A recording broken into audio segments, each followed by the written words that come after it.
সুপ্রিয় দর্শক, আপনাদের মাঝে কক্সবাজারের সৌন্দর্যটি তুলে ধরছি।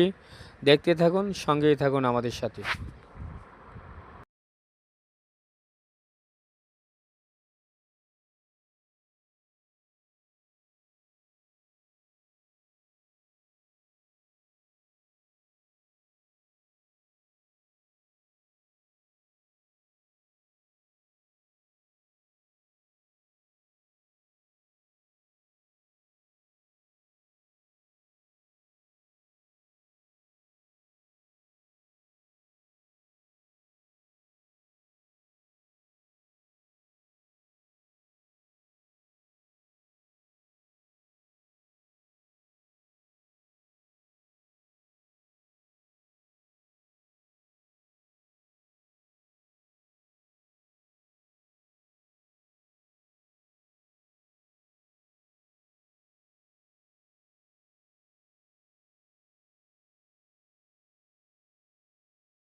সুপ্রিয় দর্শক, আমরা এখন কক্সবাজার থেকে টেকনাফ হয়ে শাহপরী দ্বীপ অতিক্রম করছি। রাস্তার দুপাশে রয়েছে প্রচুর পরিমাণে লবণ চাষের যে সম্ভাবনা এবং লবণ উৎপাদন কেন্দ্র। এখানে জোয়ার ভাটার পানির সাথে লবণ উৎপাদনের যে ব্যবস্থা করা হয় তা আপনাদের দেখাচ্ছি। শুধু তাই নয়, এই লবণ প্রক্রিয়াজাত করে পাঠানো হয় বাংলাদেশের বিভিন্ন স্থানে।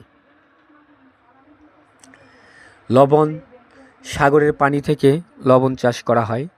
লবণ চাষ আমরা যতটুকু সহজ মনে করেছিলাম, ঠিক ততটুকু সহজ নয়।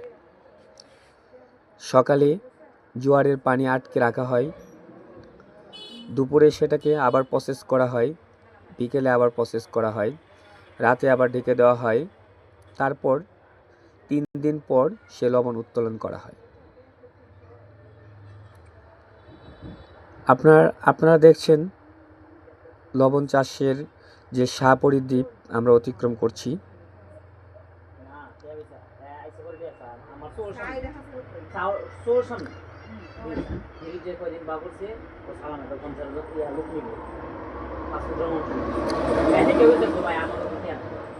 শাহপরী দ্বীপ কিন্তু একটি ইউনিয়ন।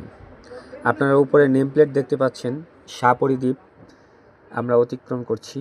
শাহপরী দ্বীপের মধ্যে রয়েছে, শাহপরী দ্বীপ অতিক্রম করে আমরা চলে গেছি। এখন আমরা আছি মেরিন ড্রাইভ রুট, যেটা কক্সবাজার থেকে টেকনাফ 0 পয়েন্ট পর্যন্ত। আমরা একদিকে সাগর আর একদিকে পাহাড়। দুটি দৃশ্যই সমানভাবে উপভোগ করার জন্য পৃথিবীর বুকে সবচেয়ে দীর্ঘতম যে সমুদ্র সৈকত রয়েছে সেটা হচ্ছে কক্সবাজার সমুদ্র সৈকত। আর এই মেরিন ড্রাইভ রুট হয়ে আপনি যখন টেকনাফ যাবেন তখন জীবনের অনেকটুকুই উপভোগ করা হয়ে যাবে। সৌন্দর্যের অপরূপ লীলাভূমি এই টেকনাফ এবং কক্সবাজার থেকে। আপনার বাম পাশে রয়েছে পাহাড়, ডান পাশে রয়েছে সমুদ্র। আপনারা দেখতে পাচ্ছেন পাহাড় এবং সমুদ্রের অপরূপ মিলন মেলা। আমরা যদি আপনাদের বলতে থাকি তাহলে এটুকু দেখবেন, মেরিন ড্রাইভ রুট কলাতলি থেকে শুরু করে রাস্তায় পড়বে ইনানি বিচ, হিমছড়ি বিচ, তারপরে আরও বেশ কয়েকটি ছোটোখাটো বিচ এবং সৈকত। রাস্তার দুই পাশে অপরূপ সৌন্দর্যের মিলন মেলা এই মেরিন ড্রাইভ রুট। ইচ্ছে করলে আপনি কক্সবাজার থেকে বাইক ভাড়া নিয়েও এই মেরিন ড্রাইভ রুট উপভোগ করতে পারবেন। তার জন্য আপনাকে প্রতি ঘন্টায় 300 টাকা করে বাইকের ভাড়া প্রদান করতে হবে। বিনিময়ে দিতে হবে একটি আইডি কার্ড। একটি আইডি কার্ড জমা রেখেই আপনি সেখানে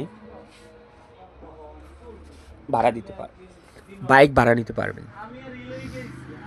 তবে কিছু কিছু ক্ষেত্রে সাইকেলও ভাড়া দেওয়া হয়। সেক্ষেত্রে মেরিন ড্রাইভ রুটে যাওয়া যায় না, অনেক দূর হয়, সেটাকে অতিক্রম করা যায় না।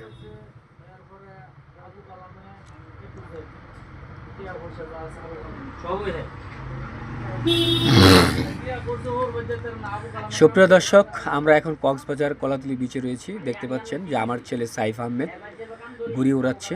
তার সুন্দর ঘুড়িটি এটা কেনা হয়েছিল কক্সবাজার থেকে। সে কক্সবাজারেই